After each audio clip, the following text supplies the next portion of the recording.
The crack of his palm against her cheek echoed through Rosie's diner like a gunshot. Every fork froze. Every breath stopped. Sarah Cole stumbled backward, hand pressed to her burning face, shock flooding her brown eyes.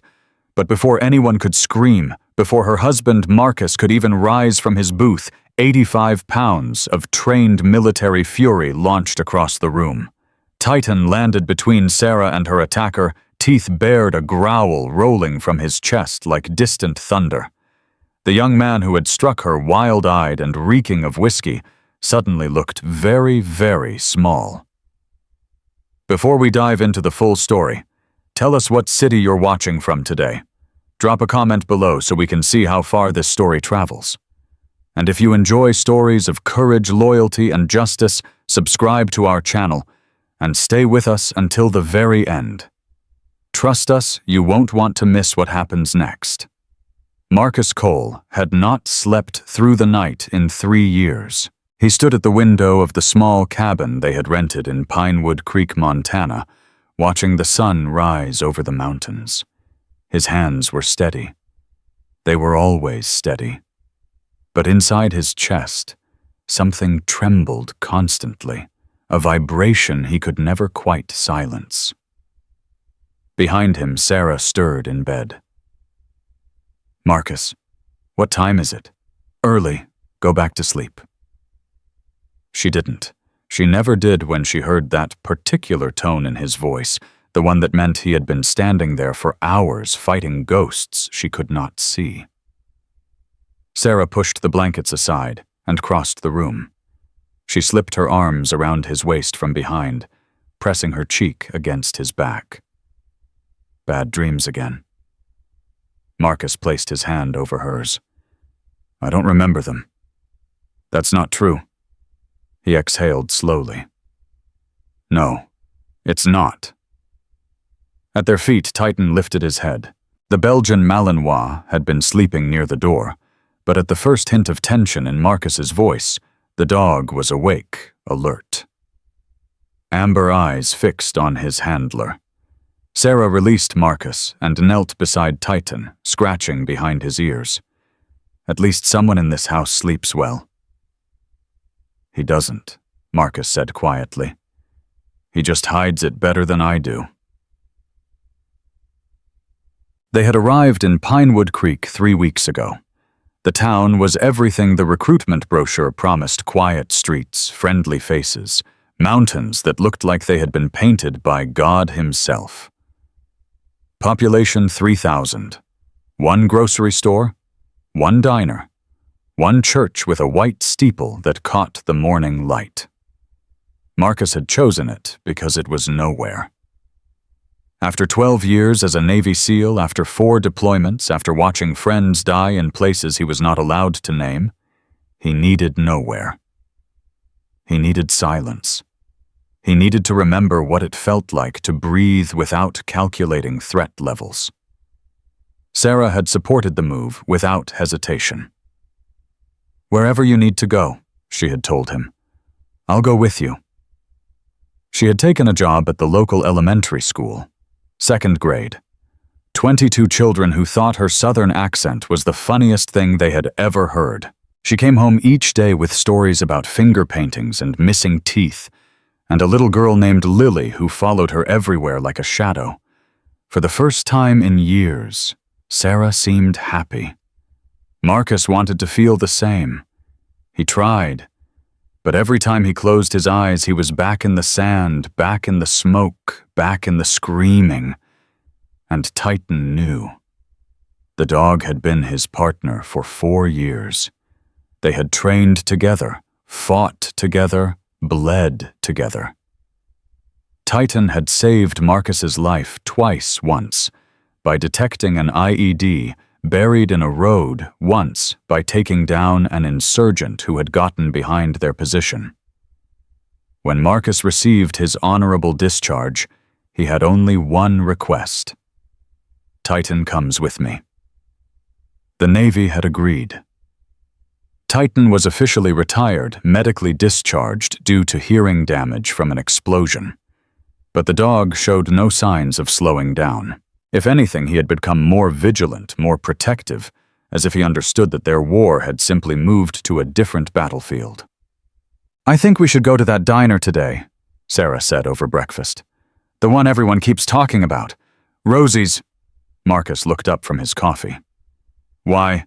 Because I want pancakes, and because you need to leave this cabin." "I leave the cabin. Walking to the mailbox doesn't count." Titan, lying under the table, let out a soft huff that sounded suspiciously like agreement. Marcus almost smiled. Almost. "Fine. Pancakes." Sarah's face lit up, and for a moment Marcus remembered why he had married her. That smile. That unshakable optimism. The way she looked at the world like it was still capable of surprising her with goodness. He wished he could see it the same way.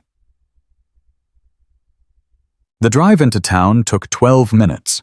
Titan sat in the back seat, head out the window, ears flattened by the wind. Sarah watched him in the rearview mirror and laughed. He looked so happy. "He's working," Marcus said. "Working, scent mapping. He's cataloging every smell between here and town, building a database in his head."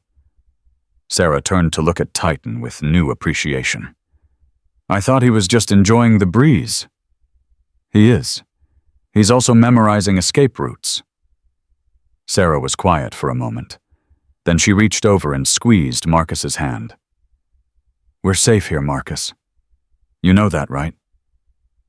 Marcus watched the road ahead. "I know."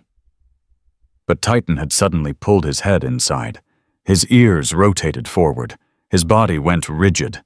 Marcus checked the mirror. A black pickup truck was approaching from behind, moving fast. Too fast for these winding mountain roads. "Marcus, I see it." The truck roared past them close enough to rock their vehicle. Marcus caught a glimpse of the driver, young shaved head, tattooed neck. The passenger threw something out the window as they passed a beer can that bounced off the asphalt and rolled into the ditch. Sarah exhaled. "What was that about?" Marcus didn't answer, but his hands had tightened on the steering wheel, and Titan was still standing rigid, staring after the truck, until it disappeared around a bend.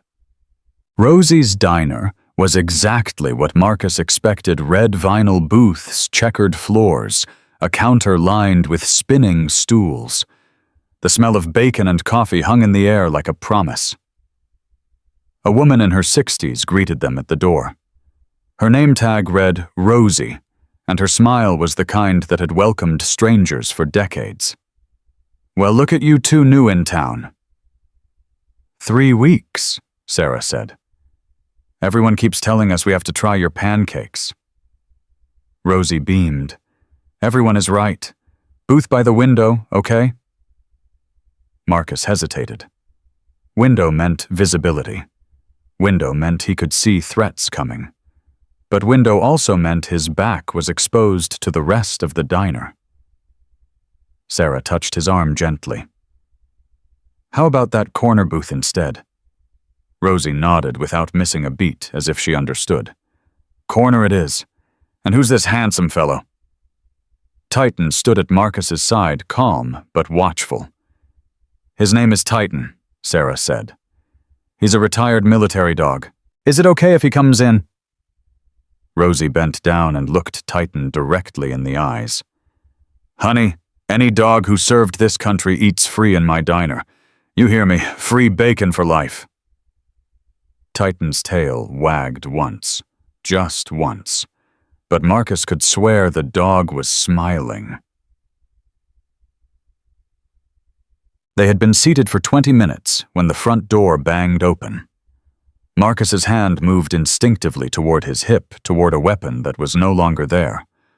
Old habits, the kind that never die. 2 men walked in. The first was older, maybe mid-40s, wearing an expensive leather jacket that looked out of place in a small-town diner. His hair was silver at the temples, and he moved with the easy confidence of a man who owned things. People. Property. Power. The second was younger, early 20s, the same shaved head and tattooed neck Marcus had seen in the black pickup truck. His eyes were glassy, unfocused. Drunk or high, probably both. Titan went rigid under the table. Sarah noticed immediately. "Marcus, what's wrong?" "Nothing. Keep eating." But Sarah had stopped eating. She was watching the two men approach the counter, watching the way the younger one's gaze swept the room and landed on her. He smiled. It was not a friendly smile. "Well, well, well." The younger man had abandoned the counter. He was walking toward their booth, his steps unsteady, his grin widening. "Derek, look at this. Fresh meat." The older man, Derek, remained at the counter. His expression was unreadable, but he made no move to stop his companion. Marcus set down his fork. "Can I help you? Not talking to you, soldier boy." The young man's eyes were locked on Sarah. "Talking to the pretty lady. What's your name, sweetheart?" Sarah's voice was steady. "I'm having breakfast with my husband." "That's not a name. It's all you're getting." The young man laughed, but there was no humor in it. He slid into the booth beside Sarah before Marcus could react, pressing his body against hers. "Come on, don't be like that. I'm Cody. Cody Vance. My uncle owns half this town." Marcus stood. "Get away from my wife." Cody looked up at him with exaggerated innocence. Or what? Under the table, Titan had begun to growl. A low, continuous sound like an engine revving. Sarah tried to slide away, but Cody grabbed her wrist. "Where are you going?" "I'm being friendly." "Let go of me. Make me." What happened next would replay in Marcus's mind for weeks. Sarah tried to pull free. Cody yanked her back. She fell against him, and in her struggle, her elbow caught his chin. Cody's expression transformed. The drunk playfulness vanished, replaced by something cold and cruel. "You stupid little—" He raised his hand and slapped Sarah across the face. The sound was like a thunderclap. Her head snapped to the side. A red handprint bloomed on her cheek. The diner went silent. And then Titan moved. 85 pounds of trained military dog launched over the table like a missile. Titan hit Cody square in the chest, knocking him backward out of the booth. The young man crashed to the floor, with Titan on top of him, teeth inches from his throat, a snarl ripping through the air that made everyone in the diner freeze. Cody screamed, "Get it off! Get it off me!" Marcus was already moving. But he didn't reach for Titan. He reached for Sarah, pulling her away from the booth, putting his body between her and any further threat. "Sarah, are you okay? Look at me." Her hand was pressed to her cheek. Tears were streaming down her face, but her eyes were clear. "I'm fine. Marcus, I'm fine." Derek Vance finally moved. He walked toward the scene with the slow deliberation of a man who had seen violence before, who perhaps had caused it. "Titan, heel!" Marcus's command cut through the chaos. The dog backed off immediately, returning to Sarah's side. But his eyes never left Cody. His body remained coiled, ready. Cody scrambled backward, his face white with terror. "That thing tried to kill me. That thing just saved me from doing it myself," Marcus said quietly. Derek reached down and hauled his nephew to his feet. His expression showed no concern for Cody's welfare, only calculation.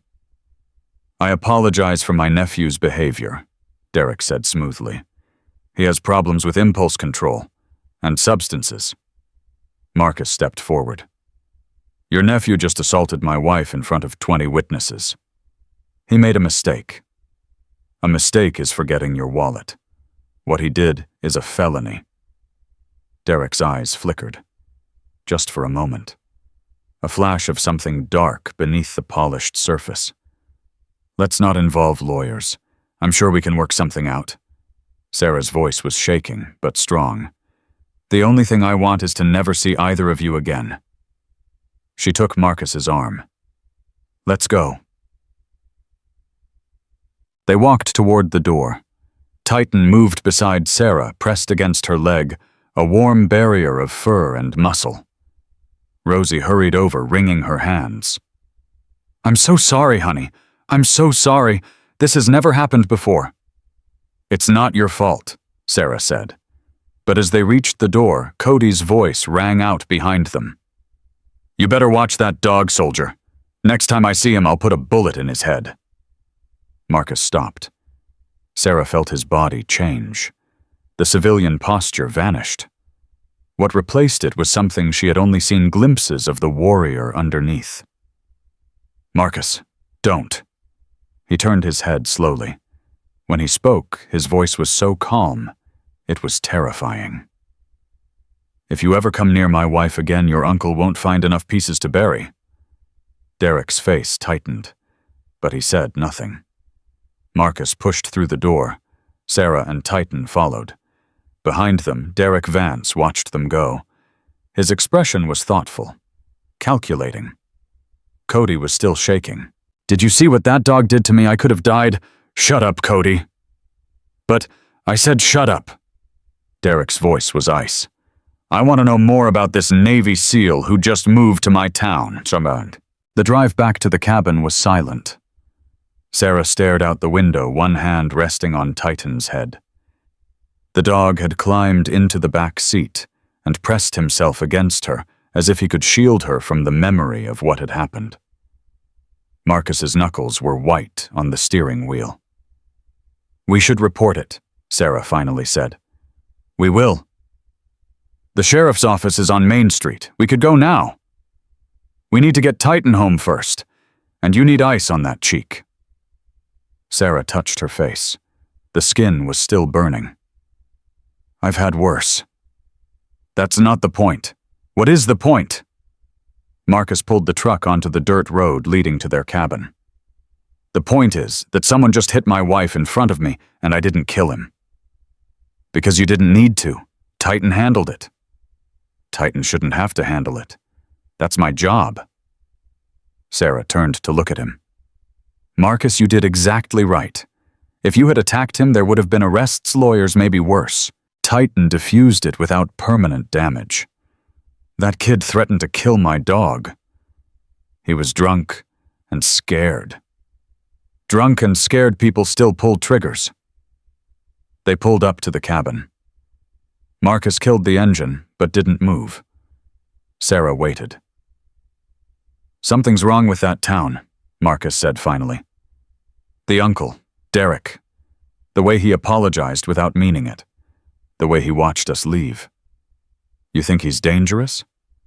I think he's used to being in control, and I think we just embarrassed him in public." Marcus turned to face her. "I want you to be careful.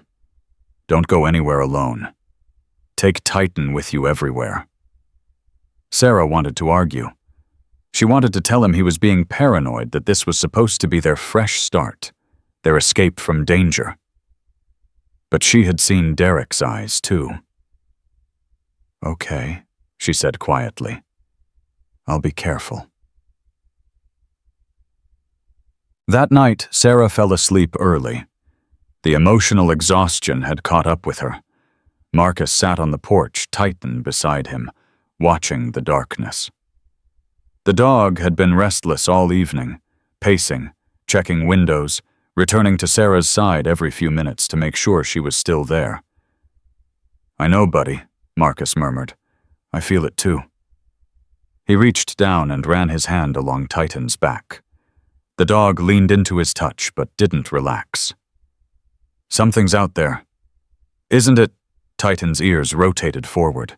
His nostrils flared. Marcus followed his gaze toward the tree line.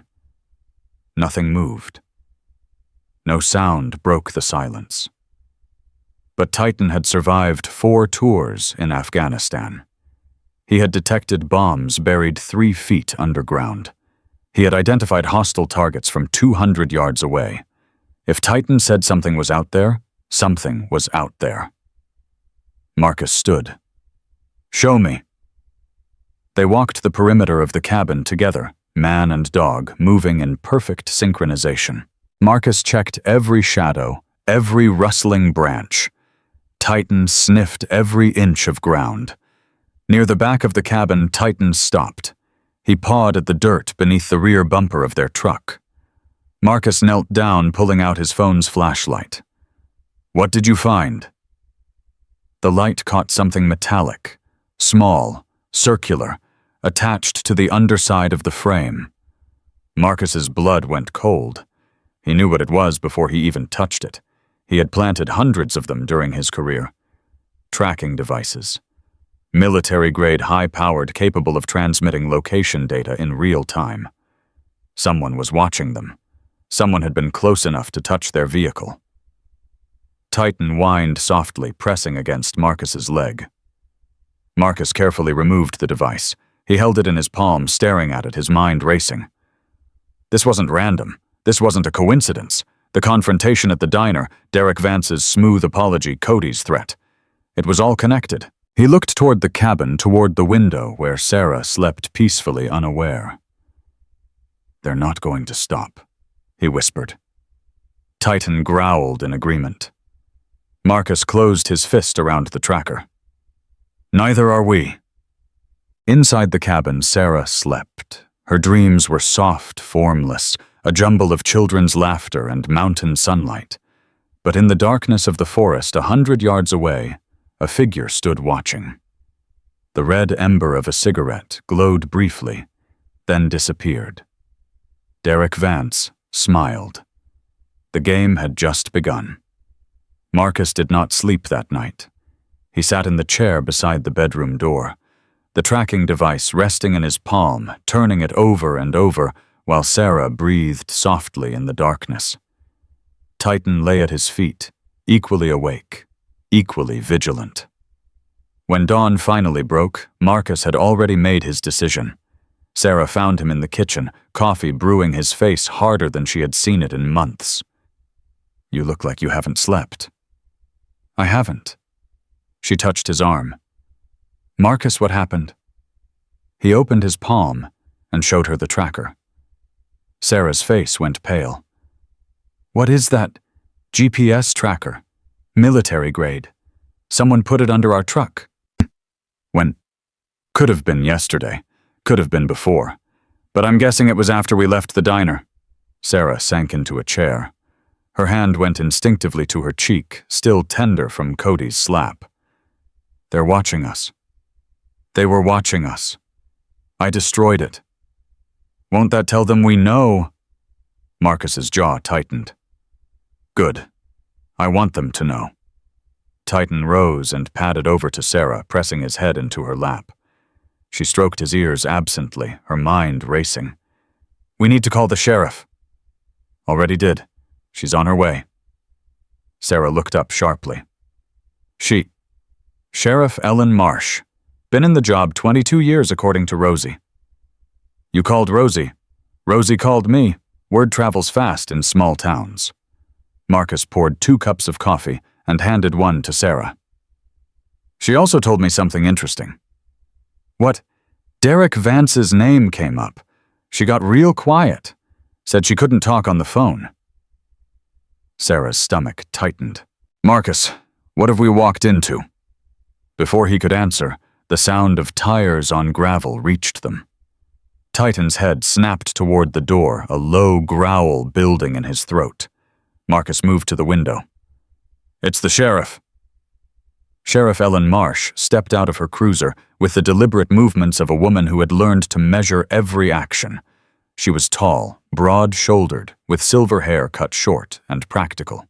Her uniform was pressed, her badge polished, but her eyes carried the weight of someone who had seen too much and solved too little. Marcus met her at the door. "Mr. Cole." "Sheriff." She glanced at Titan, who had positioned himself at Marcus's side. "That's quite a dog. He's earned the right to be cautious." Ellen nodded slowly. "I heard what happened at Rosie's. I'd like to take your wife's statement if she's willing. Sarah appeared in the doorway. I'm willing. They sat at the kitchen table while Ellen took notes. Her questions were thorough professional, but Marcus noticed the way her pen hesitated whenever Derek Vance's name came up.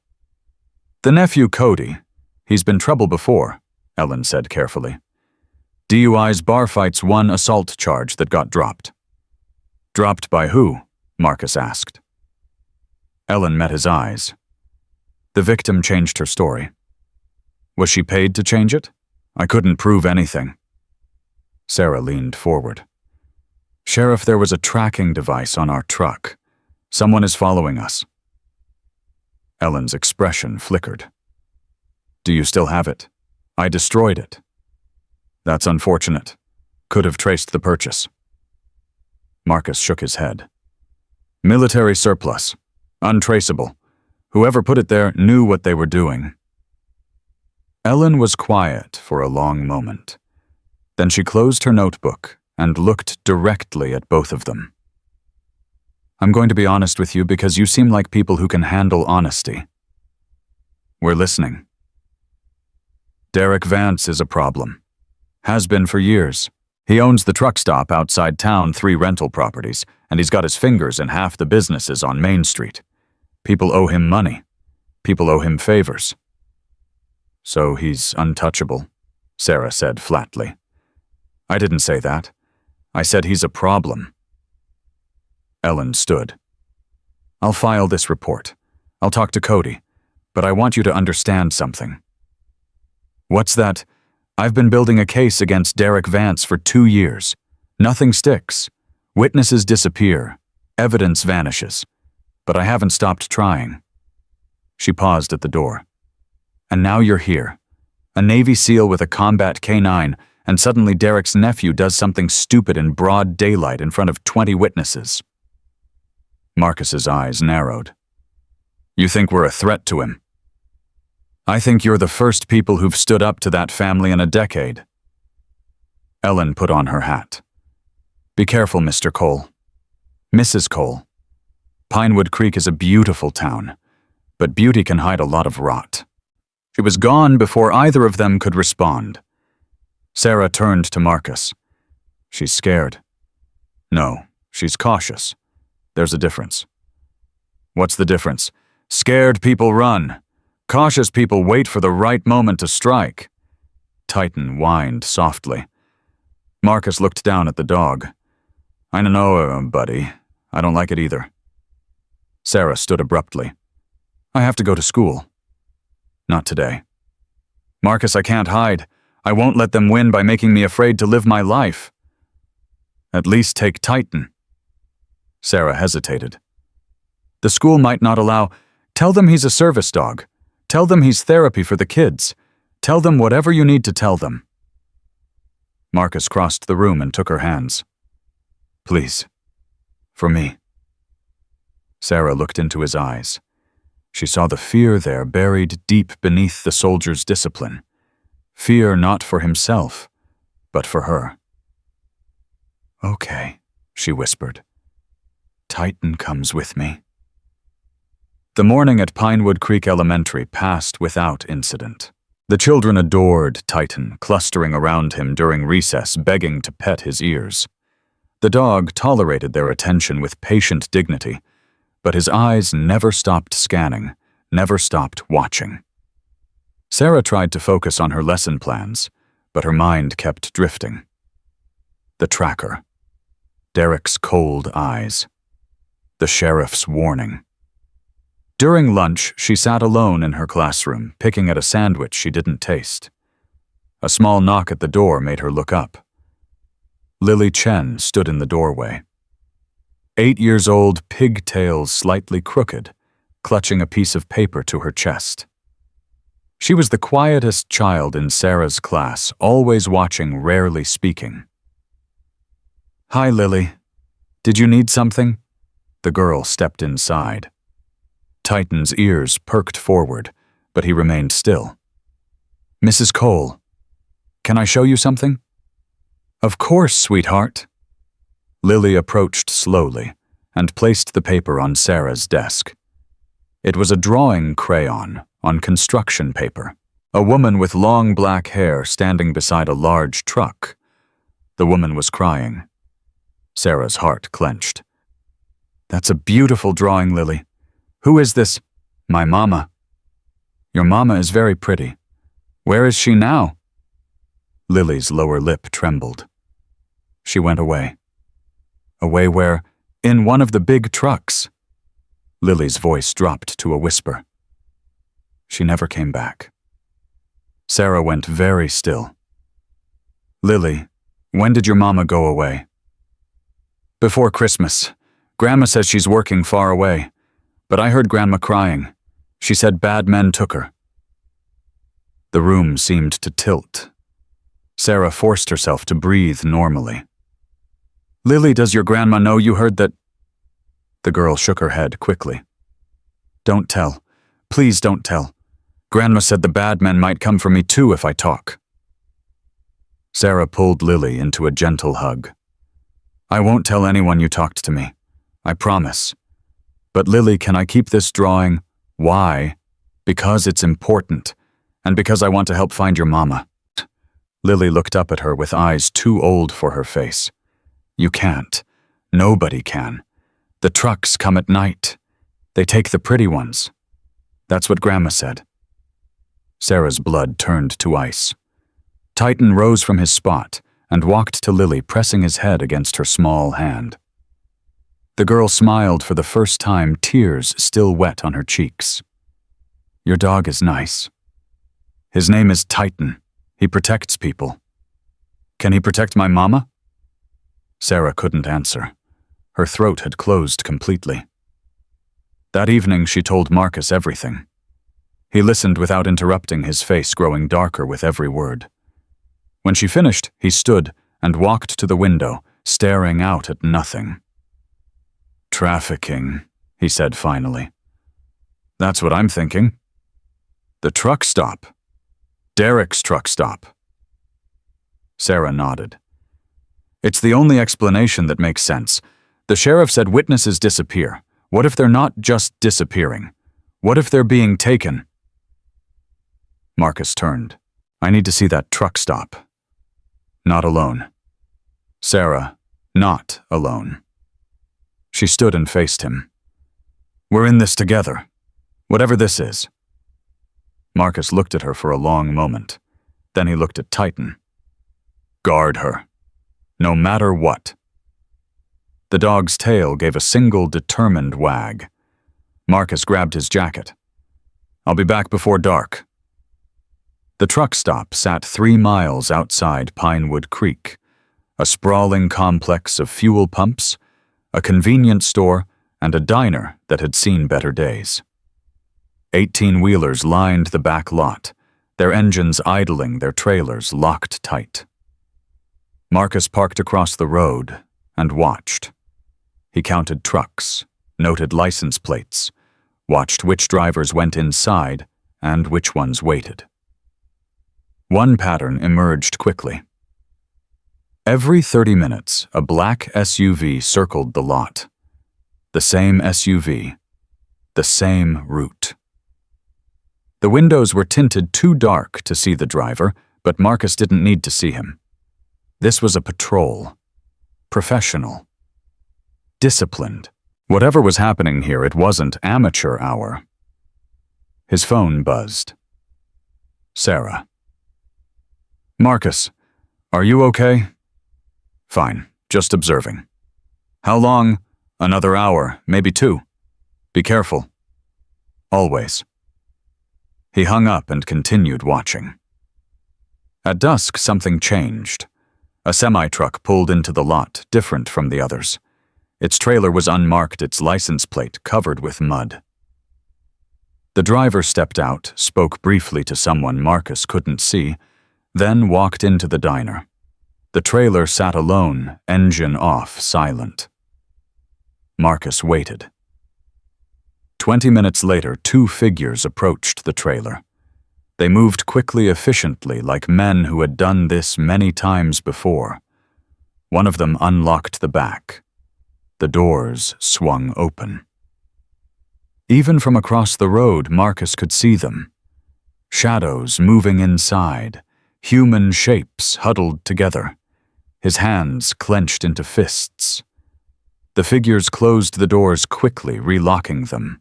One pulled out a phone, made a call, nodded twice. Then both men walked away. Marcus forced himself to breathe. He had seen enough. When he returned to the cabin, Sarah was waiting on the porch. Titan stood beside her, alert, protective. She read his face immediately. "What did you find?" "People, in a trailer, being moved like cargo." Sarah's hand flew to her mouth. "I couldn't intervene. Not without getting them killed. Not without proof. So what do? We document. We build a case. We give Ellen something she can use. And if Derek finds out we're investigating..." Marcus's jaw hardened. "Then we'll deal with that too." The next 3 days fell into a dangerous rhythm. Marcus surveilled the truck stop in shifts, photographing vehicles, noting schedules, mapping the operation. Titan accompanied him, sometimes his senses catching details. Marcus missed his presence, a comfort in the darkness. Sarah continued teaching, but she watched Lily more closely now. She asked careful questions. She learned that Lily's grandmother, Mrs. Chen, worked as a cleaner at the truck stop. Worked there still even after her daughter vanished. "She's afraid," Sarah told Marcus. "Too afraid to quit. Too afraid to talk." Fear keeps people compliant. That's how operations like this survive. On the 4th day, Derek Vance came to their cabin. Marcus heard the car approaching before he saw it. A black Mercedes, sleek and out of place on the dirt road. He was on the porch before it stopped, Titan rigid at his side. Derek stepped out alone. Hands visible. Smile firmly in place. "Mr. Cole, I hope I'm not interrupting." "What do you want?" "To apologize. Again. Properly, this time." Derek stopped at the bottom of the porch steps, making no move to come closer. "My nephew's behavior was inexcusable. I've sent him to a rehabilitation facility in Billings. He won't be bothering your wife again." "That's convenient." Derek's smile didn't waver. "I also wanted to offer you something, a job. I'm not looking for work. Hear me out. A man with your background, your skills, your training." Derek spread his hands. "Security is always a concern in my businesses. I'd pay well, very well." Marcus stepped to the edge of the porch. "Is this how you do it? Find people who need money, give them jobs, make them complicit?" For just a second, something flickered in Derek's eyes, something cold and reptilian. Then it was gone. "I don't know what you mean." "I think you do." Derek studied him for a long moment. "You're an interesting man, Mr. Cole. Most people in this town know when to stay quiet." "I'm not from this town." "No, you're not." Derek turned back toward his car. "My offer stands. Think about it. A man with a family should think about his future." "Is that a threat?" Derek smiled over his shoulder. "Just friendly advice, from one businessman to another." He was gone moments later, the Mercedes disappearing down the road in a cloud of dust. Sarah appeared in the doorway. "I heard everything." "He knows we're watching." "Then we're in danger." Marcus looked at Titan. The dog was still staring at the road where the car had vanished, hackles raised, teeth barely visible. "We were always in danger. Now it's just out in the open." The attack came 2 days later. Sarah had insisted on walking the trail behind their cabin. Just for an hour. Just to clear her head. Titan walked beside her, and she had promised Marcus she would stay within sight of the property. She didn't see them until it was too late. 3 men emerged from the trees. Cody was one of them, despite Derek's claim of rehabilitation. His eyes were wild, his movements jerky. "Well, well, the pretty teacher." Sarah's heart slammed against her ribs. "Stay back, or what your husband isn't here to protect you." Titan's growl split the air. The dog stepped in front of Sarah, body low, teeth bared. Cody laughed. "Bring it, mutt." The first man lunged. Titan met him in mid-air, jaws clamping on his forearm. The man screamed, crashing to the ground. Cody and the second attacker circled. "Titan, hold!" Sarah shouted. The dog released the first man and spun to face the new threat, but he couldn't protect her from both directions at once. Cody grabbed Sarah from behind his arm, closing around her throat. "Got you now!" Titan launched himself at Cody, but the second man was ready. He swung something metallic, a tire iron, catching Titan across the shoulder. The dog yelped, stumbled. Sarah screamed. Titan got up. He always got up. He threw himself at the man with the tire iron, ignoring his injury teeth, finding flesh. The man went down, shrieking. Cody's grip on Sarah loosened in shock. She drove her elbow back, catching him in the stomach. He doubled over, and she ran. "Titan, come!" The dog broke away and raced after her, limping badly, blood matting his fur. They made it to the cabin. Marcus was already running toward them, face white with terror. "Sarah! Sarah!" She collapsed into his arms. "They came out of nowhere, 3 of them. Titan! He's hurt, Marcus! He's hurt!" Marcus looked at the dog. Titan stood swaying, one leg barely touching the ground, but his eyes were still alert, still watching the tree line. "Get inside, now!" He carried Titan to the truck. At the veterinary clinic, Dr. Warren worked silently, stitching the wound on Titan's shoulder, while Sarah held the dog's head in her lap. The veterinarian was ancient, pushing 80, with trembling hands that steadied remarkably when they held a needle. "He'll heal," Dr. Warren said finally. "Tough animal. Seen a lot of military dogs in my time. This one's special." Marcus exhaled. "Thank you." Dr. Warren cleaned his instruments slowly. Then he looked up, his rheumy eyes suddenly sharp. "You're the ones who stood up to Derek Vance." Marcus tensed. "Word travels. Everything travels in Pinewood Creek, even secrets." The old man lowered his voice. 3 women have disappeared from this town in 2 years. Pretty ones. Young ones. Everyone's afraid to talk. Sarah's breath caught. "The sheriff, Ellen knows. Can't prove anything." Dr. Warren's gaze moved to Titan. "Your dog just saved your wife from becoming the 4th. The room went silent. Marcus looked at Sarah. Sarah looked at Marcus. They both understood now. This wasn't about revenge for a diner incident. This was about silencing witnesses before they became a threat. And they had just declared war. The drive back from the veterinary clinic was silent, except for Titan's labored breathing in the back seat. Sarah kept her hand on the dog's head, feeling his warmth, his heartbeat, the proof that he was still alive. Marcus gripped the steering wheel so hard his knuckles had gone white. "We can't stay at this cabin tonight," he finally said. "Where else would we go?" "I don't know yet. But they know where we live. They attacked you in broad daylight. Next time they won't be so sloppy." Sarah's voice trembled. "There's going to be a next time. There's always a next time. Until we stop them." When they pulled up to the cabin, Sheriff Ellen Marsh's cruiser was already parked outside. She stood on the porch, arms crossed, face grim. Marcus helped Titan out of the truck. The dog limped, but walked on his own, refusing to show weakness even now. Ellen's eyes moved from the bandaged dog to Sarah's tear-streaked face, to Marcus's barely contained fury. "I heard what happened. Dr. Warren called me." "Did you arrest them?" Sarah asked. Ellen's silence was answer enough. Marcus stepped forward. 3 men attacked my wife. My dog almost died protecting her, and you're telling me nobody's in custody. By the time my deputies reached the trail, they were gone. No witnesses except you and Sarah.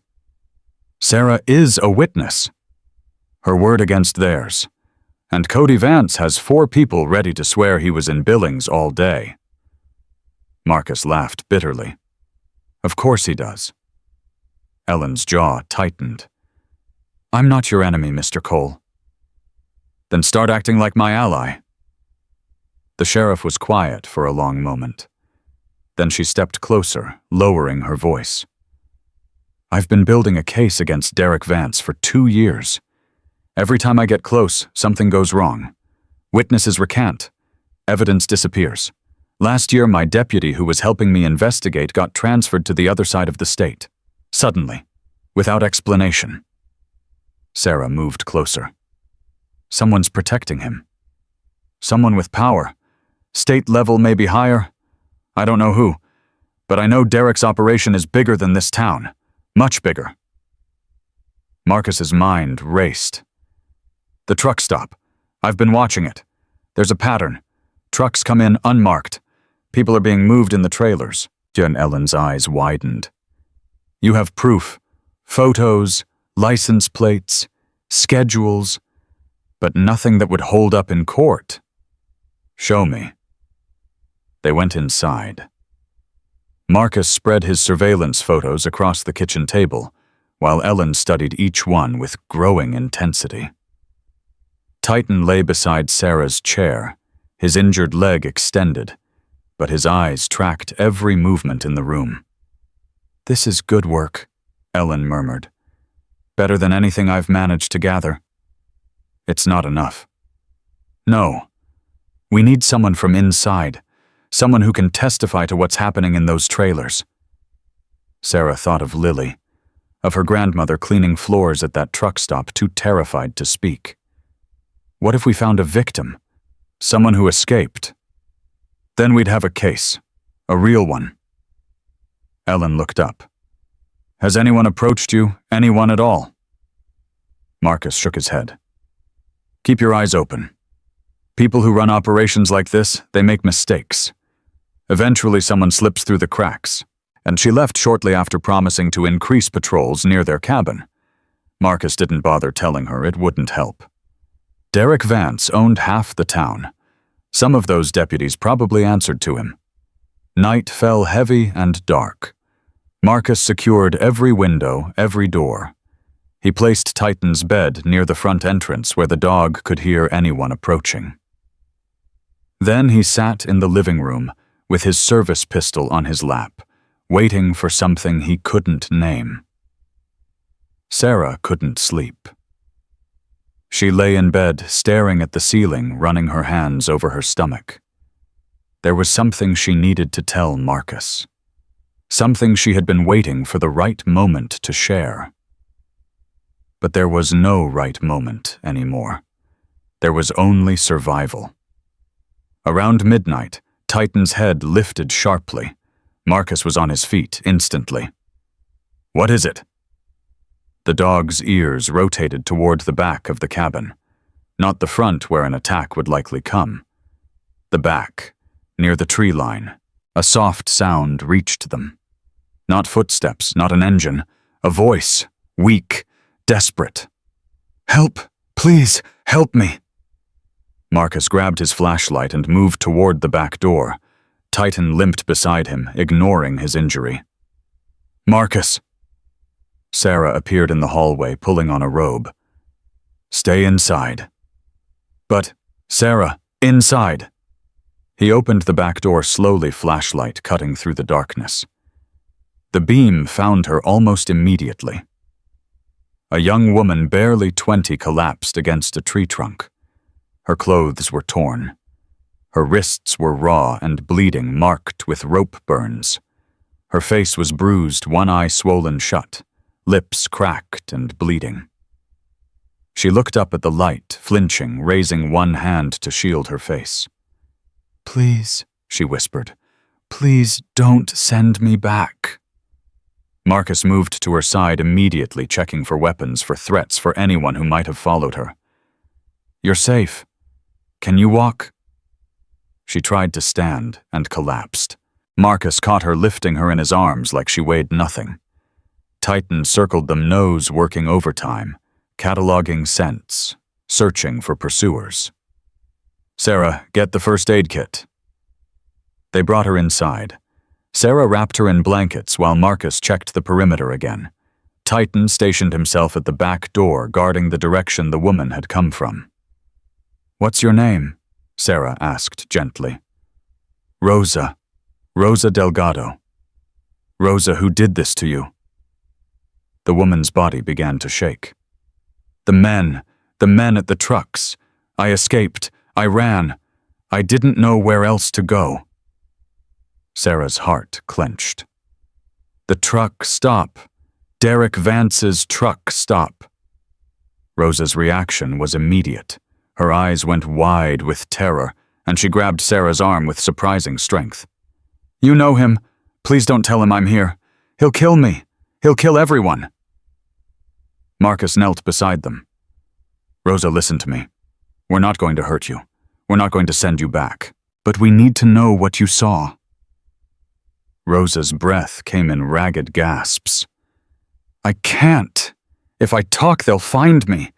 They always find them." Who always finds them? The girls who run. There were others before me. They tried to escape." Rosa's voice dropped to a whisper. "They found them, brought them back, made examples of them." Sarah felt sick. How many women are being held?" "I don't know. 20, 30. They move us around. Different trucks, different locations."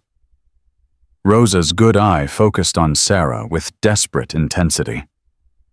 "There's a shipment tonight. A big one. I heard them talking before I ran." Marcus straightened. "What kind of shipment?" "Girls, young ones. They're bringing them from the city, going to move them through the truck stop." Rosa grabbed Marcus's sleeve. "You have to stop them. Please. Some of them are just kids." The room went silent, except for Titan's soft growl near the door.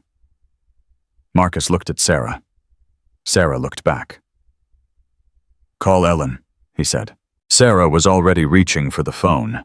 Sheriff Ellen Marsh arrived within 20 minutes, accompanied by two people Marcus hadn't seen before. One was a man in his early 40s, sandy brown hair, federal badge visible on his belt. The other was a woman younger, carrying a laptop case. "This is Agent Daniel Carver," Ellen said. "FBI. He's been tracking trafficking networks across Montana, and this is Agent Torres, his partner." Carver shook Marcus's hand firmly. "Ellen's been feeding me information for months. We've been waiting for a break like this." Rosa shrank back when she saw the badges. No cops. They have cops. I saw them." Carver knelt to her level, his voice gentle.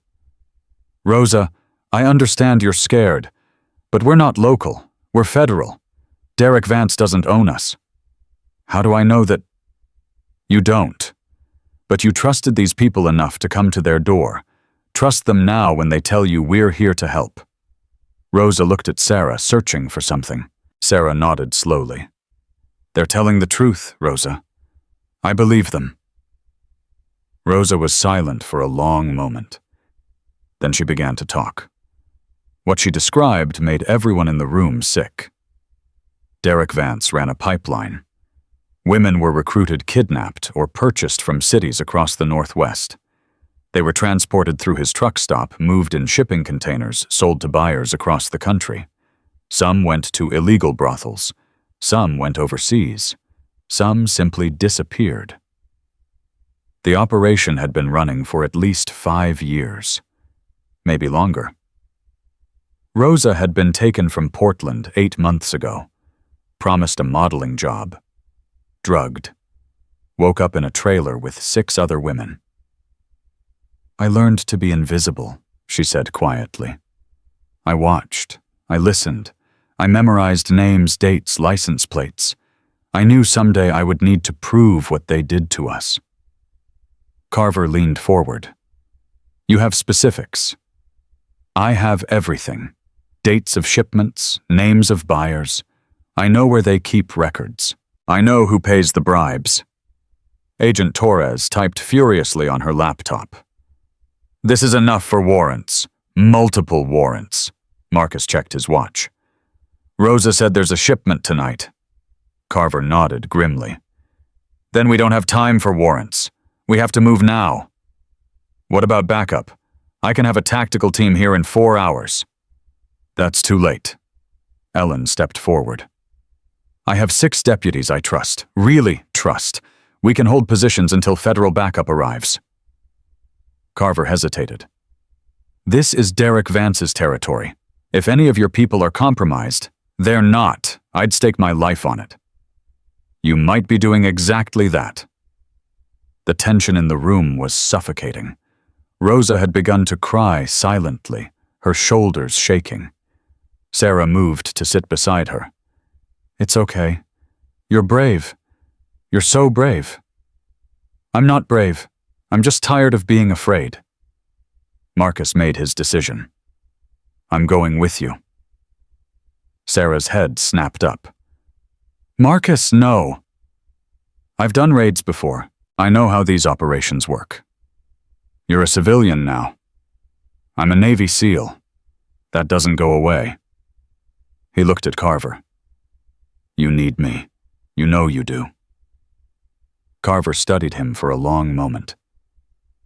You have tactical experience. 12 years, 4 deployments, more raids than I can count. And the dog, Marcus looked at Titan, who had risen despite his injury, standing ready. He's coming too. The plan came together quickly. Too quickly, Marcus thought. But there was no time for anything else.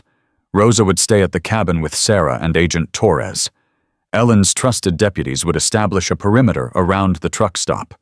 Marcus, Carver, and Titan would approach the loading area where Rosa said the shipment would arrive. You're sure about this? Sarah asked as Marcus checked his equipment. No, but I'm going anyway. She grabbed his face with both hands, forcing him to look at her. You come back to me. You hear me? You come back. I will. Promise me. Sarah, promise me, Marcus. He kissed her forehead. I promise. Titan pressed against Sarah's leg briefly, his way of saying goodbye. Then he followed Marcus out the door.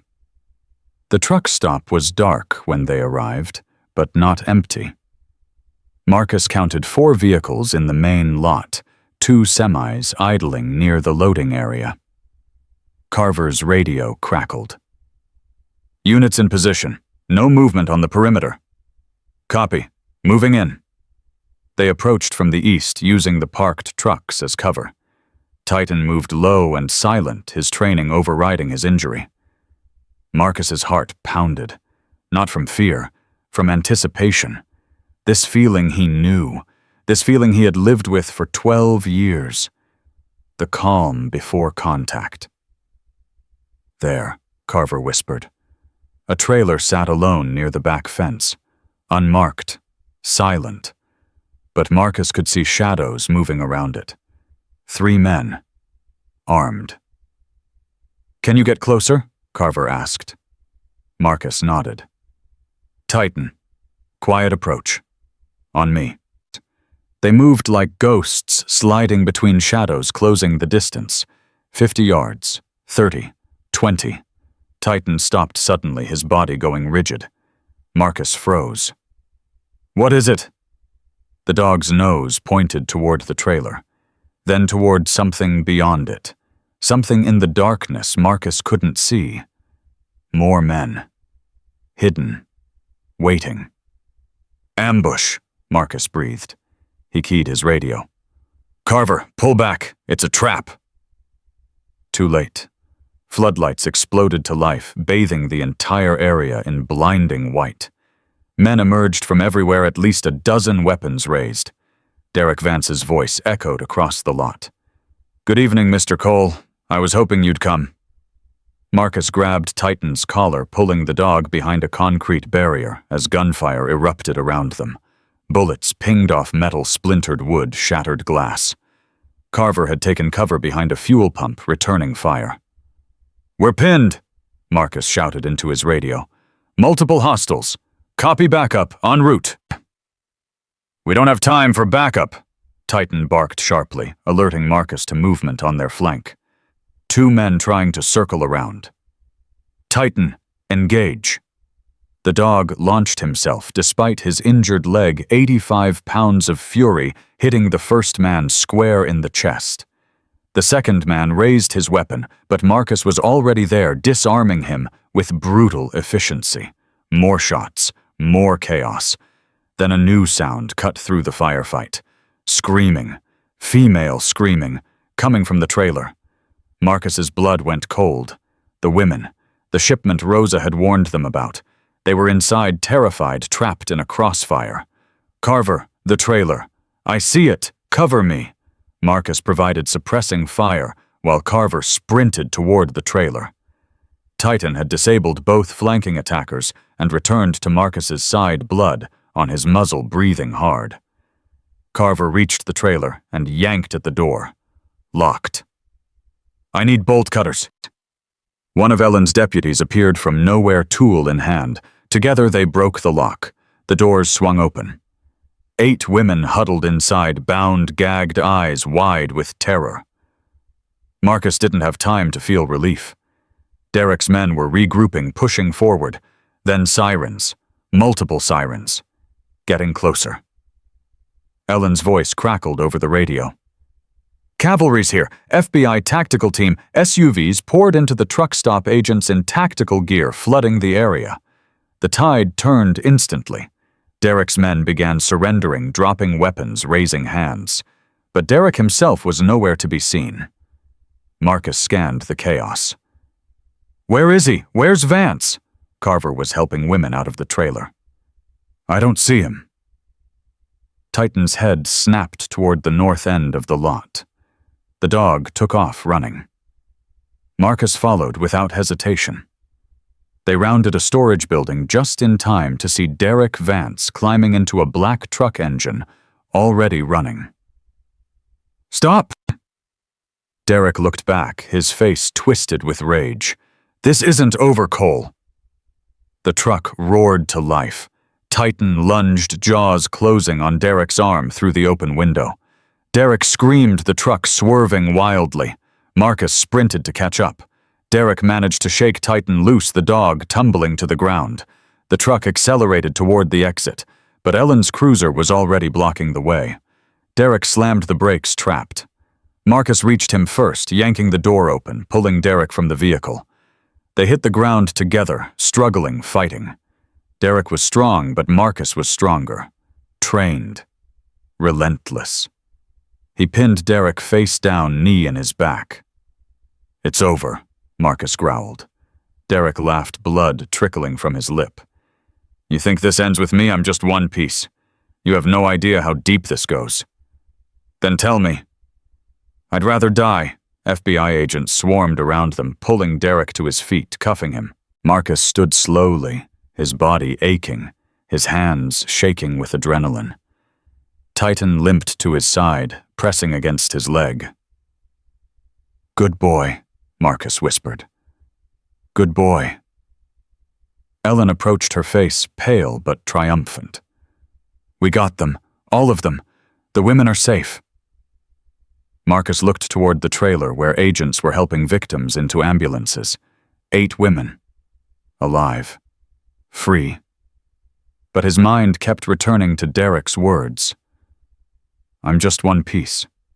What else was out there? Who else was involved?" Those questions would have to wait. Right now he needed to get home. He needed to see Sarah. He needed to tell her they had won this battle, even if the war was far from over. The drive back felt endless. Marcus pushed the truck as fast as the mountain roads would allow, Titan lying exhausted in the back seat. When the cabin came into view, Marcus's heart stopped. The front door was open. No lights inside. No movement. Sarah. He was out of the truck before it fully stopped, gun drawn, moving toward the house. Titan struggled out behind him, hackles raised, growling. Sarah! No answer. Marcus burst through the door. The cabin was empty. Signs of struggle everywhere. Overturned furniture. Broken glass. Agent Torres lay unconscious on the floor, blood pooling beneath her head. Rosa was gone. And Sarah. Sarah was gone too. On the kitchen table, a single piece of paper. Marcus picked it up with trembling hands. 3 words. I told you. Marcus Cole had known fear before. He had known fear in the mountains of Afghanistan when his team was pinned down for 18 hours. He had known fear in the streets of Fallujah when an IED took out the vehicle 3 meters ahead of him. He had known fear in 100 different moments across a dozen different battlefields. But nothing compared to this. The note crumpled in his fist. 3 words that had stopped his heart. I told you. Titan pressed against his leg, whimpering softly. The dog could smell Sarah everywhere. On the furniture, on her pillow, in the air itself. But he couldn't find her. Marcus forced himself to think, to breathe, to function. Agent Torres groaned on the floor. Marcus knelt beside her, checking her pulse. Strong. She was alive. Torres, can you hear me? Her eyes fluttered open. Cole. What? Where? Sarah's gone. They took her. Torres tried to sit up and winced, touching the back of her head. Her fingers came away bloody. 3 men. Came through the back. I didn't hear them until... She squeezed her eyes shut. I'm sorry. I'm so sorry. Did you see their faces? One of them, young, shaved head, tattoos. Cody. Cody Vance. Marcus's blood turned to ice. Derek was in custody. But Cody was still out there. And now he had Sarah. His phone rang. Unknown number. Marcus answered. Who is this? Silence for a moment. Then a voice he recognized. Cody Vance, no longer drunk and reckless. Cold. Controlled. Hello, soldier boy. Where is my wife? She's safe, for now, but that depends entirely on you. Marcus gripped the phone so hard he heard the case crack. If you hurt her, you'll what kill me. You're not in a position to make threats. Cody laughed. My uncle underestimated you. I won't make the same mistake. What do you want? Derek, I want my uncle released. You have 2 hours to make it happen. After that... Cody paused. Well, let's just say your pretty wife won't be so pretty anymore. That's impossible. He's in federal custody. Then find a way to make it possible. 2 hours, Cole. Clock's ticking. The line went dead. Marcus stood frozen, his mind racing through impossible scenarios. Getting Derek released was not an option. Even if he wanted to, even if he tried, it would take days of legal maneuvering.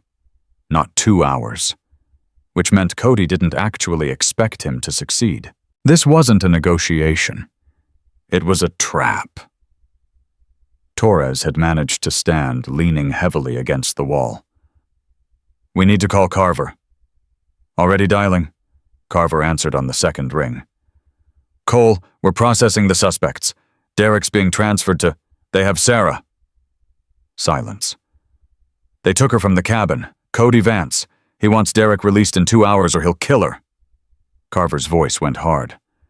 We can't release Derek. You know that. I know, but I need to find her before that deadline. Do you have any idea where they might have taken her? Marcus thought of Rosa. She had talked about multiple locations, multiple routes. But where would Cody go? somewhere familiar, somewhere he felt safe. Torres, when you were researching Derek's operation, did you find any other properties? Anything Cody might have access to? Torres pulled out her phone, scrolling through files despite the blood still dripping down her neck. There's a hunting cabin, registered to Derek's shell company, about 15 miles north of here. That's it. Carver's voice crackled through the phone. Cole, wait for backup. We can have a team there in... I don't have time for backup. This could be exactly what they want, drawing you out, alone. Then they're going to get what they want. Marcus grabbed his keys. Track my phone. If I'm not back in 2 hours, send everyone. He hung up before Carver could argue. Titan was already at the door, injured leg forgotten, every muscle tensed for action. You sure you're up for this, buddy? The dog's answer was a low, determined growl. Yeah, me too. The road north cut through dense forest, winding between mountains that blocked most of the moonlight. Marcus drove without headlights, relying on night vision honed by years of nocturnal operations. Titan sat rigid in the passenger seat, nose pressed to the cracked window, sorting through 1,000 scents. Suddenly, the dog's body went stiff. His head snapped to the left. Marcus slowed. What do you smell? Titan whined and pawed at the door. Sarah. He smelled Sarah. Marcus killed the engine and coasted to a stop. They were still 3 miles from the hunting cabin, according to Torres's coordinates. But Titan's nose was never wrong. Show me. They moved through the forest on foot, Marcus following Titan's lead. The dog moved with painful determination, his injured leg dragging slightly, but nothing could stop him now. After 10 minutes, Titan stopped at the edge of a clearing. Marcus crouched beside him and saw it. Not the hunting cabin. Something else. An old logging facility, abandoned, half hidden by overgrown brush. 3 vehicles parked outside, light flickering through boarded windows, and voices, faint but audible. Marcus counted the opposition. At least 4 men visible outside, probably more inside. Too many for a frontal assault. But he wasn't planning a frontal assault. He circled the perimeter, Titan moving silently at his side. On the north side of the building, he found what he was looking for. A ventilation shaft, rusted but intact, leading into the structure. Titan, stay. Guard this position. The dog's eyes met his. I want to come with you. I know, but if this goes wrong, you're my backup. Understood. Titan lowered himself to the ground, ears forward watching. Marcus removed the grate and squeezed into the shaft. The crawl space was tight, dark, and smelled of mold and motor oil. Marcus moved by feel, following the faint sound of voices until he reached another grate. Through the slats, he could see a large room. Industrial equipment pushed against walls, bare bulbs hanging from exposed wires. And in the center, tied to a chair, was Sarah. His heart lurched. She was alive, bruised, terrified, but alive. Cody Vance circled her like a predator, a knife in his hand, talking in a low voice that Marcus couldn't quite hear. 2 other men stood nearby, one near the door, one by the windows, both armed. Marcus assessed his options. 3 hostiles visible, unknown number elsewhere. Sarah directly in the line of fire. This required precision. He checked his watch. 45 minutes until Cody's deadline. Time to move. Marcus kicked out the grate and dropped into the room.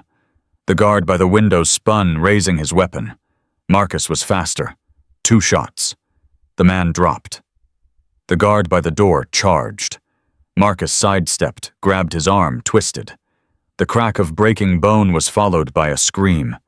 Marcus silenced him with a strike to the temple. Cody yanked Sarah up, pressing the knife to her throat. Stop one more step, and I'll cut her open. Marcus froze, gun raised.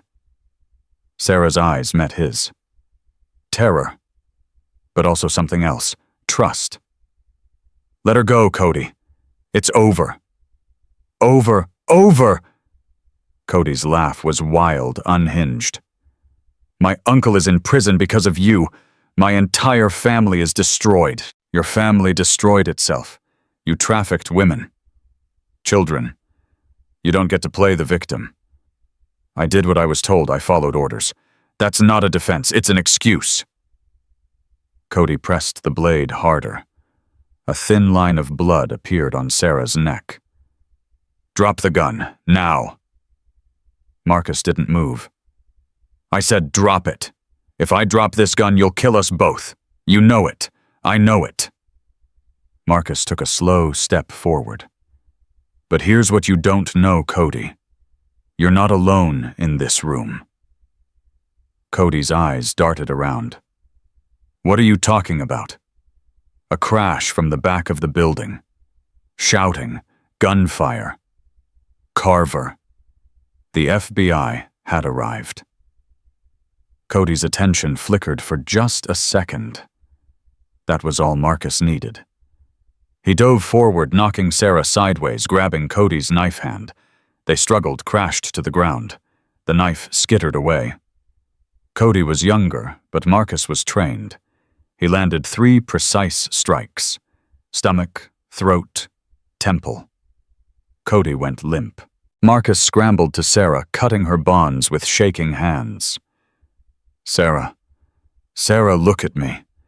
She collapsed into his arms, sobbing.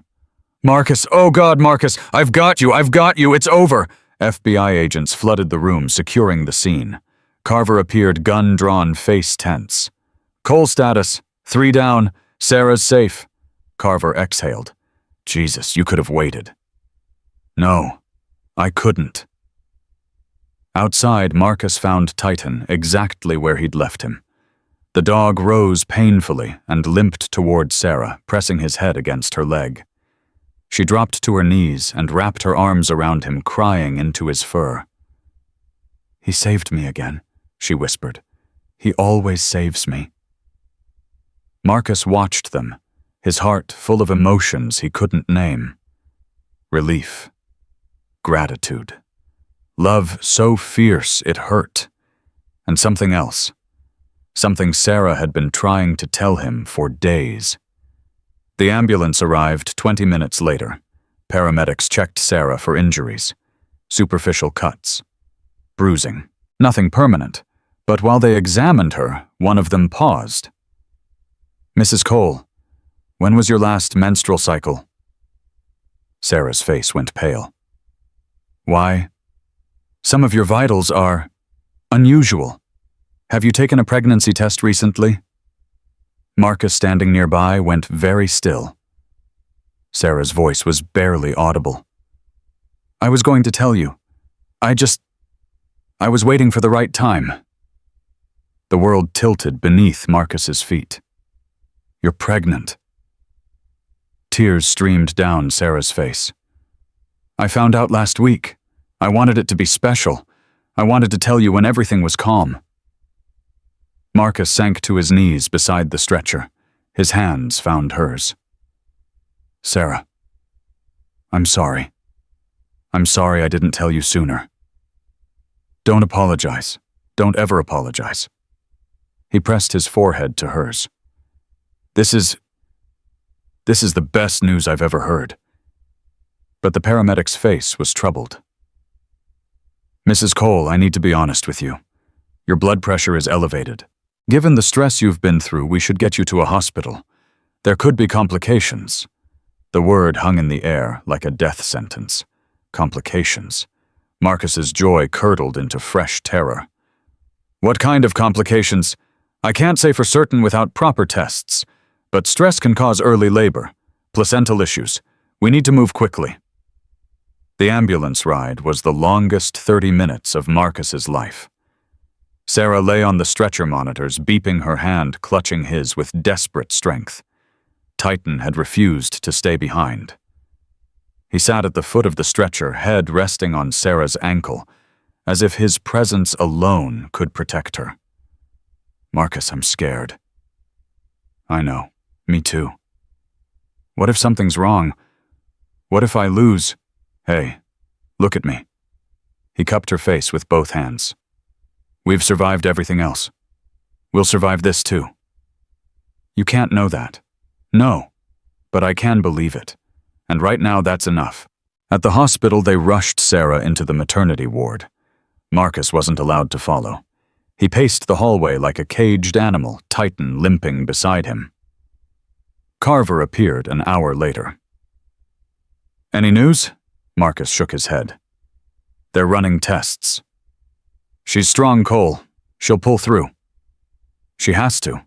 She has to." Carver sat down heavily. "We got them all. Cody's in custody. Derek's cooperating. He's naming names, giving up his entire network. Turns out he was right. He's just one piece. But now we have enough to take down the whole operation." Marcus barely heard him. His entire being was focused on the doors at the end of the hallway. Finally, a doctor emerged. "Mr. Cole?" Marcus was at his side instantly. "How is she, the baby?" The doctor smiled. "Both stable. Your wife experienced some bleeding due to stress, but we've managed to control it. The baby's heartbeat is strong." Marcus's legs nearly gave out. "She's okay. She needs rest, complete rest. No more excitement for the duration of the pregnancy." The doctor's eyes were kind. "But yes, Mr. Cole, she's okay. They both are." Marcus sank into a chair, head in his hands. Titan pushed his nose against Marcus's arm, whimpering softly. "It's okay, buddy," Marcus whispered. "Everything's okay." But he couldn't stop the tears. For the first time in 3 years, Marcus Cole wept. They were tears of relief, of gratitude, of all the fear and pain and hope that had been building since the moment he saw that tracking device under their truck. He had nearly lost her, nearly lost them both. And now, by some grace he didn't deserve, they were still here. Sarah was moved to a private room an hour later. Marcus sat beside her bed, holding her hand while she slept. Titan had curled up on the floor beside them, finally allowing himself to rest. Sheriff Ellen Marsh stopped by around midnight. "I heard what happened. Is she stable? The baby too?" Ellen exhaled. "Thank God." "Yeah." Marcus looked at his sleeping wife. "Thank God." "The FBI is handling cleanup. Derek's singing like a bird. We're going to nail everyone involved in that network." Ellen paused. "You did good, Cole. Better than good." "I just wanted to protect my family." "You did more than that. You saved this whole town." Marcus shook his head. "I had help, lots of it." Ellen smiled sadly. "That's what heroes always say." She left quietly. Marcus stayed awake all night, watching Sarah breathe. Sometime before dawn, her eyes fluttered open. "Marcus, I'm here." "Is it over?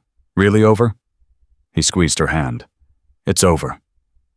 She turned her head, saw Titan sleeping beside the bed. "He's still here. He wouldn't leave. Neither would I." Sarah's eyes filled with tears. "We're going to be parents." "Yeah, we are." "Are you scared?" Marcus thought about the question. He thought about everything they'd been through, everything that waited ahead. "Terrified," he admitted, "but also hopeful, for the first time in a long time." Sarah smiled through her tears. "Me too." Outside the window, the first light of dawn was breaking over the mountains. A new day, a new beginning, And finally, a reason to believe that the darkness was behind them. 3 months had passed since the night Marcus carried Sarah out of that abandoned logging facility. Summer had come to Pinewood Creek, painting the mountains in shades of green and gold. The lake behind their cabin sparkled under endless blue skies, and for the first time since they arrived, the silence felt like peace instead of threat.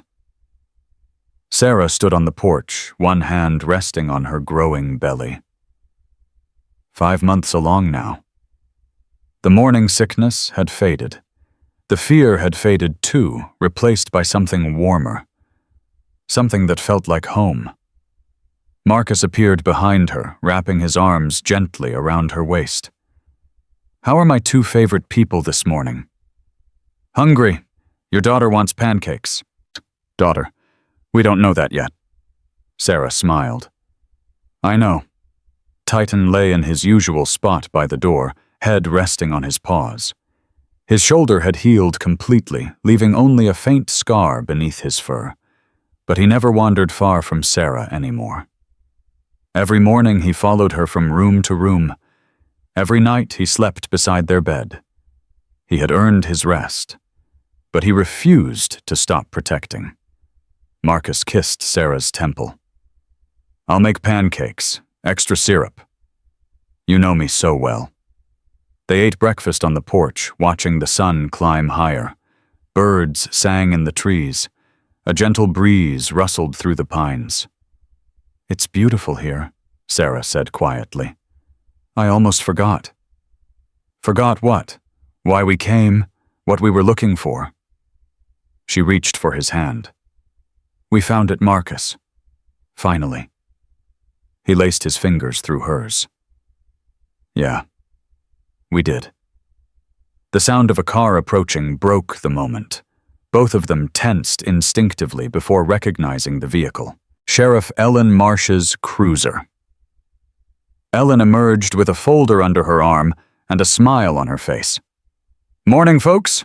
Hope I'm not interrupting?" "Never." Marcus stood. "Coffee. Love some."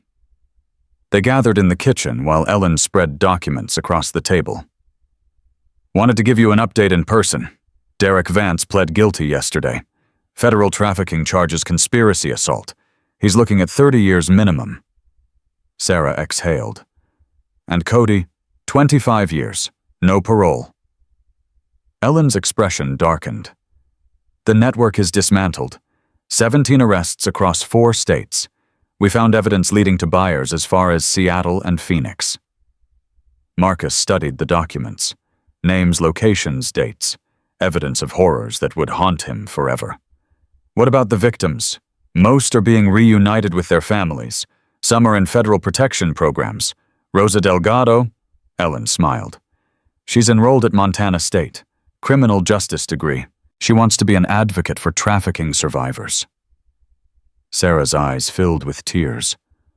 "That's wonderful. She wanted me to tell you something." Ellen pulled out a handwritten letter. She said Titan found her in the darkness. He brought her to the light. Marcus looked at the dog lying by the door. Titan's ears perked at the sound of his name, but he didn't move. "He's special," Ellen said. "You both are." After she left, Marcus sat alone on the porch, the letter in his hands. He read it 3 times. Rosa's words were simple but powerful. A thank you that meant more than medals or commendations ever could. Sarah joined him, lowering herself carefully into the chair beside his. "What are you thinking?" "I'm thinking about the night we arrived here. How broken I was. How sure I was that I'd never feel whole again. And now," Marcus folded the letter and tucked it into his pocket. "Now I'm thinking about the future. Our future. Our daughter's future." Sarah laughed softly. "You're still convinced it's a girl?" "Titan's convinced. That's good enough for me." As if on cue, the dog padded over and placed his head in Sarah's lap. She stroked his ears while he gazed up at her with those amber eyes, ancient and knowing. "He's going to be the most protective big brother ever," Sarah murmured. "God help any boy who tries to date our daughter." "Marcus, what I'm just saying. She'll have a Navy SEAL father and a trained military canine. Her dating pool is going to be extremely limited." Sarah shook her head, smiling. "You're impossible. You love it." "I do. God help me, I do." 2 weeks later, Rosie's Diner hosted a celebration. The whole town turned out. Farmers and teachers and shopkeepers and families who had lived under Derek Vance's shadow for years. They filled every booth, every stool, spilling onto the sidewalk outside. Rosie herself had declared the event. "A thank you party," she called it, "for the people who gave us our town back." Marcus tried to decline. He wasn't comfortable with attention, but Sarah insisted. "These people need this, Marcus. They need to celebrate. And so do we." So they went. The moment they walked through the door, applause erupted. Hands reached out to shake Marcus's, to pat Sarah's shoulder, to scratch Titan behind the ears. Ben Carroll, the lumberjack who had helped during the investigation, pulled Marcus into a bear hug. "You're a hero, Cole. Don't let anyone tell you different." "I'm just a guy who got lucky." Luck had nothing to do with it. Dr. Warren, the elderly veterinarian who had stitched Titan's wounds, presented the dog with a medal on a ribbon. "For exceptional bravery in the service of this community." Titan accepted it with the dignity of a decorated soldier, sitting tall, while Dr. Warren draped it around his neck. Even little Lily Chen was there, holding her mother's hand. Her mother. Alive. Rescued from one of Derek's trailers the night of the raid. Mrs. Chen approached Sarah with tears streaming down her face. "Thank you. Thank you for believing my granddaughter. Thank you for not giving up." Sarah hugged her tight. "Thank Titan. He's the one who found Rosa. He's the one who started all of this." Lily knelt beside the dog and wrapped her small arms around his neck. "You saved my mommy," she whispered. "You're the best dog in the whole world." Titan's tail wagged slowly, gently, as if he understood exactly what she was saying. That night after the celebration had wound down, Marcus and Sarah walked along the lake. The moon was full, casting silver light across the water. Titan walked ahead of them, still limping slightly when he tired, but moving with a contentment that matched their own. "I got a call today," Marcus said. Sarah glanced at him. "From who?" "The VA hospital in Billings. They're looking for someone to train service dogs for veterans with PTSD. He paused. "They want to know if I'm interested." Sarah stopped walking. "Marcus, that's perfect for you." "You think so?" "I know so." She took both his hands. "You understand what those soldiers are going through, and you understand dogs. You could help so many people." Marcus looked out at the lake. 3 months ago, he had come here searching for silence, for escape, for a place to hide from the war inside his own head. He had found something else entirely. "I think I'm going to say yes." Sarah smiled. "I think you should." The baby kicked. Strong, insistent. Sarah laughed and pressed Marcus's hand to her belly. "She agrees." They stood there in the moonlight, hand in hand, while their daughter made her presence known, and their dog patrolled the shoreline with quiet vigilance. 2 months later, Sarah went into labor. It happened fast. Too fast. One moment she was reading in bed, the next she was doubled over in pain water, soaking the sheets beneath her. "Marcus, Marcus!" He was at her side in seconds. Titan was already barking, running to the door, and back, frantic. Okay. Breathe. Just breathe." It's too early. Marcus, it's too early. 6 weeks early. The fear that Marcus had buried for months came roaring back. He called 911, loaded Sarah into the truck, drove faster than he had ever driven in his life. Titan sat in the back seat, whimpering, his head pressed against Sarah's shoulder. "You're going to be fine," Marcus kept saying. "Both of you, you're going to be fine." "Promise me." Sarah's voice was thin with pain. "Promise me you won't leave." "I'm not going anywhere. Ever." The hospital was ready for them, doctors and nurses swarming the moment they arrived. Sarah was rushed into the delivery room while Marcus ran alongside holding her hand. "Sir, you need to scrub in."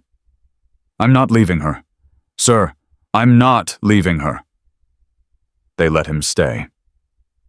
What followed was the longest night of Marcus Cole's life. Complications. The word he had dreaded since the ambulance ride months ago. The baby was breech. Sarah's blood pressure was spiking. Monitors beeped warnings while doctors worked with controlled urgency. Marcus held Sarah's hand through all of it, squeezed when she squeezed, breathed when she couldn't. "Stay with me," he whispered. "Stay with me, Sarah."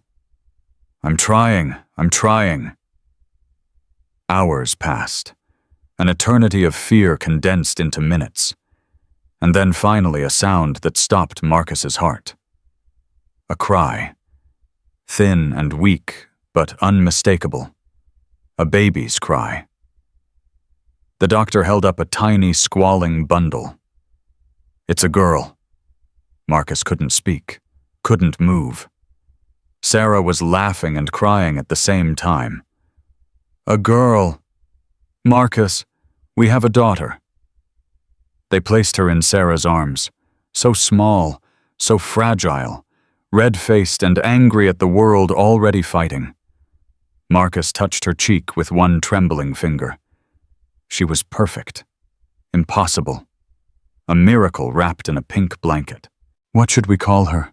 Sarah whispered. Marcus thought of everything they had survived to reach this moment. The darkness, the danger, the desperate hope that had carried them through. "Hope," he said. "Her name is Hope." Sarah smiled through her tears. "Hope Cole, it's perfect." The door to the delivery room cracked open. A nurse poked her head in. "I'm sorry, but there's a very insistent dog in the waiting room who seems to think he belongs here." Marcus laughed. Actually laughed. For the first time in hours. "Let him in." Titan entered slowly, carefully, as if he understood the gravity of the moment. He approached the bed and rose on his hind legs just enough to see the baby in Sarah's arms. His tail wagged. Once. Twice. Then he lowered himself to the floor beside the bed and rested his head on his paws. Guardian duty assumed. 6 months later, Marcus stood in the backyard of their cabin, watching Sarah push Hope in a baby swing he had built himself. The little girl giggled with pure joy, her tiny hands reaching for her mother's face with each swing forward. Titan lay in the grass nearby, one eye open, monitoring the situation. Carver had visited the week before. The trafficking network was completely dismantled. Derek Vance would die in prison. Rosa Delgado had published her first article about survivor advocacy. Sheriff Ellen Marsh had been re-elected unanimously. Pinewood Creek was safe. And so was the Cole family. Marcus walked over and caught the swing pulling Sarah and Hope into his arms. "What was that for?" Sarah laughed. "Just grateful, that's all." "For what?" Marcus looked at his wife, his daughter, his dog still watching from the grass. "For everything. For you. For her. For the chance to start over." Sarah kissed him softly. "We didn't just start over, Marcus. We built something new." Yeah, something better. Something real. Hope reached up and grabbed Marcus's nose, gurgling happily. He smiled. The soldier who had forgotten how to smile. The man who had come to this town searching for peace and found a family instead. "I love you," he said. "Both of you. All three of you." Sarah raised an eyebrow. "Three," Marcus pointed at Titan. "Can't forget him." The dog's tail thumped against the grass. That evening they sat on the porch one last time, watching the sun sink below the mountains. Hope slept in Marcus's arms, her tiny fist wrapped around his finger. Sarah leaned against his shoulder, eyes half closed with contentment. Titan lay at their feet, finally, at rest. And Marcus understood something he had never understood before. Peace wasn't the absence of war. It wasn't silence or stillness or the end of danger. Peace was this: a family, a purpose, a reason to keep fighting and a home to return to when the fighting was done. He had spent 12 years protecting strangers in distant lands. Now he would spend the rest of his life protecting the people who mattered most. Not because he had to, because they had saved him first. The mountains turned purple in the fading light. The lake went still as glass.